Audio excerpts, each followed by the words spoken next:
All right. As per popular demand, we're going to talk about the sciatic nerve today. So we're going to go through who's at risk, so age-related, so any changes in the spine. So if you've had any herniated discs or you currently do, that's more within that lumbar spine. There's lots of nerve roots that come off of there and then come up and help make the sciatic nerve here.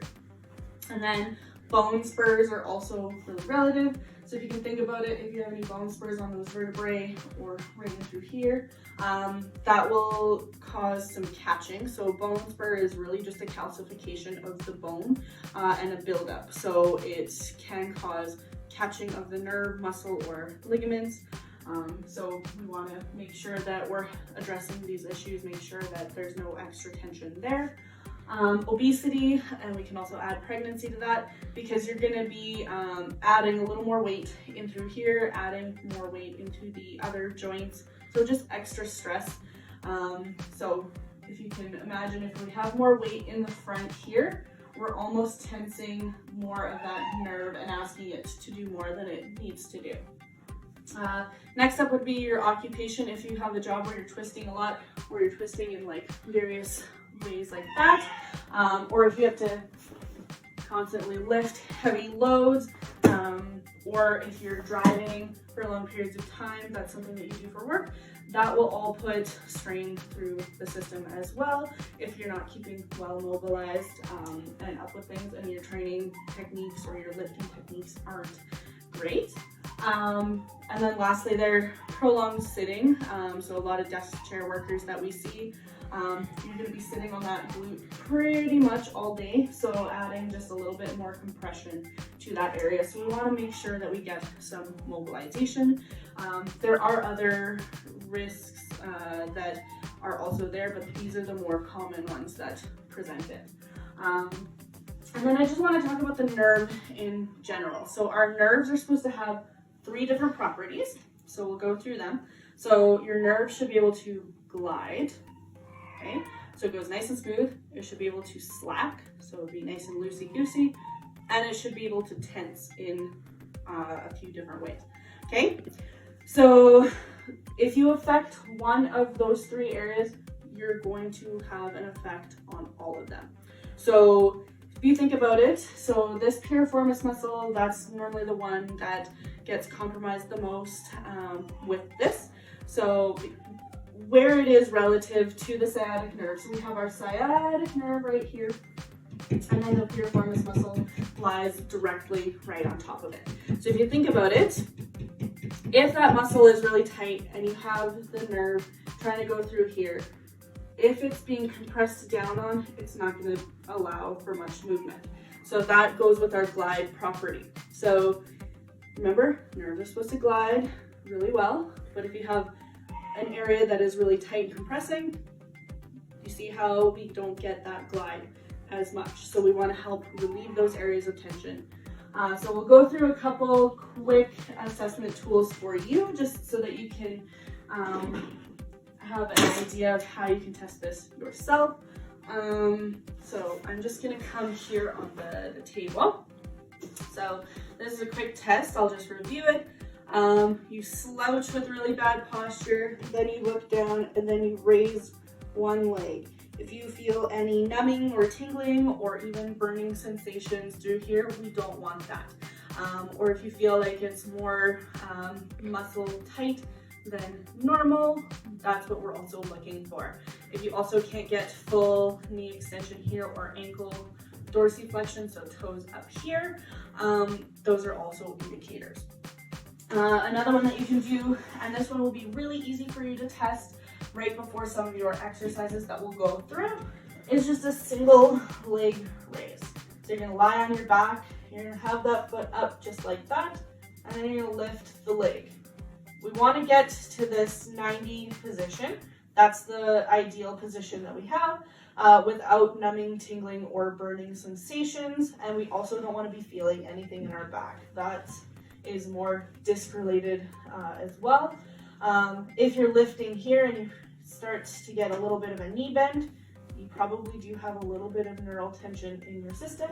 Or if the other leg starts to lift up on the other side, you might have some tightness. So we'll go through a few exercises now as well, just to help give you some relief. So stay tuned and we'll go through a few. All right, so here we have our nice chart of the nervous system. I know it looks very, very crazy. If we were to flip Scully here around so that we could see more of his back, we can look at his sciatic nerve, but we do have it displayed here. So you see how there's quite a few branches here, and then it comes down and makes this big, bulky nerve right in through there. And then you can see that it's got a few branches on it as well. So your sciatic nerve is one of the largest nerves in your body. So it comes down here, and this is why some people get some sensations down into their feet as well. So keeping this in mind, let's look at a couple exercises. This first one here, you can do in bed or you can do it on the ground, whichever your preference is. But I would like to see that people do this one at least twice a day, more to get the sacrum moving because of its relationship and closeness that we just looked at. So stay on the back, knees bent to a little bit of a knee bend there. Keep feet together, and you're just gonna drop the hips to each side. We're not going so much so that hips lift off the table or the bed, wherever you're going to do it. You're just gonna go nice and easy, doing about 10 per side. Once you do that, you're gonna come and lift one knee up towards the chest, pausing for 2 to 3 seconds, lower back down, then bring the other one up here. Doing about 5 per leg here. And then you're gonna go back and you're just gonna go and do some knee rocking again. Okay. And then you're gonna go and do the knee to chest. Doing that set twice. So again, we would want to do that 1 to 2 times a day. Best to do it as you first wake up, and really good to do it right before bed as well. So that just helps get things started, get things moving, first thing and last thing. Okay, so that's exercise number 1. Next up, we're gonna target into that piriformis muscle. Like we talked about in the intro, if we think about the piriformis muscle here, we have that sciatic nerve there. If it's overly tight, it compresses on that nerve, doesn't allow for that glide. So we're gonna go and target that one a little bit. So with this one, you can use a foam roller if you have it, a lacrosse ball or your dog's ball, whatever you have that's small and can get in that area, or a full can of soup. So stuff that's pretty easy to find around the house if you do have those things. So I'll start with the foam roller here. I'm just gonna turn it. So I'm gonna start, I'll show with my left side, so my right side. So my left leg, I'm just gonna keep it nice and straight.